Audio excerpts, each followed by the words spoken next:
How to fix there is a billing problem with a previous purchase on iPhone. Hello everyone, welcome to our channel. Let's see how we can do it. So this problem might be there as you are in some other country where your card is located at. So you need to make sure that you have updated your payment details on your iPhone, and for that you will have to open up your settings.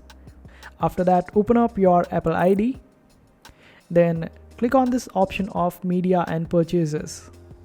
Then click on this option of view account and wait for it to load. And after that, just update all the information about you and your payment details on this particular page and save it up. This way you would be able to make changes and might be able to solve this problem. If the problem is still there, make sure that you update your iPhone to the latest version, and after that this problem should go away. If the problem is still there, you can reset your iPhone, and for that you will have to open up your settings. You need to scroll down and click on this option of general settings.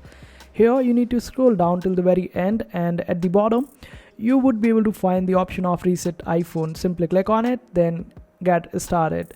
This way you would be able to reset your iPhone, and after that just log into your Apple ID again and you would be able to see the problem go away. So I hope this helps, and make sure to hit that like button. Also subscribe to our channel for more helpful videos.